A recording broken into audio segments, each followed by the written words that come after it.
আইনজীবী সমিতি নির্বাচন 2026 এবং 27-এ আমি সহ সম্পাদক প্রার্থী হিসেবে মনোনয়নপত্র দাখিল করি এবং এই মনোনয়নপত্র দাখিল করি এই ইলেকশনের যে তফসিল ছিল সেই তফসিলের সকল শর্ত পালন করে, কিন্তু ফাইনাল স্ক্রুটিনিতে আমার সহ আরও 41 জনের মনোনয়নপত্র বাতিল করা হয়েছে আওয়ামী লীগ ট্যাগ লাগিয়ে।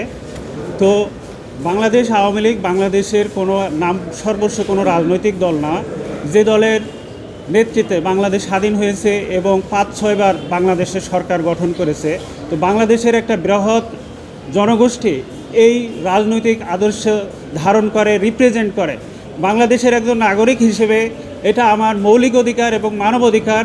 আপনারা জানেন বাংলাদেশ জাতিসংঘে গৃহীত ICCRP international covenant on civil and political রাইটের একজন সিগনেটরি মেম্বার হিসেবে রাষ্ট্র হিসেবে বাধ্য বাংলাদেশের প্রত্যেকটা নাগরিকের রাজনৈতিক স্বাধীনতা নিশ্চিত করা, মত প্রকাশের স্বাধীনতা নিশ্চিত করা, এবং আমাদের সংবিধানের আর্টিকেল 39-এও সেটা স্পষ্ট বলা হয়েছে বাংলাদেশের একজন নাগরিক হিসেবে এটা আমার মৌলিক অধিকার একটা রাজনৈতিক আদর্শ ধারণ করা, প্রচার করা এবং বিশ্বাস করা।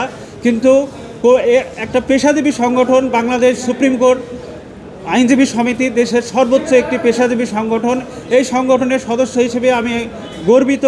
এখানে নির্বাচনে কোনো রাজনৈতিক পরিচয় সম্পূর্ণ ইম্যাটেরিয়াল, অপ্রাসঙ্গিক এবং গঠনতন্ত্রে এমন কোনো কিছুই বলা নাই। আমাদের ফাইনাল স্ক্রুটিনিতে আওয়ামী লীগ ট্যাগ লাগিয়ে যে আমাদের মনোনয়নপত্র বাতিল করেছে সম্পূর্ণ অবৈধ, অগণতান্ত্রিক। একটা সুপ্রিম কোর্ট আইনজীবী সমিতি যদি তার সদস্যদের সাথে এই ইনজাস্টিস করে, জাস্টিস নিশ্চিত না করতে পারে, তাহলে জনগণের জাস্টিস কিভাবে নিশ্চিত করতে পারবে? আপনারাই বিচার করেন।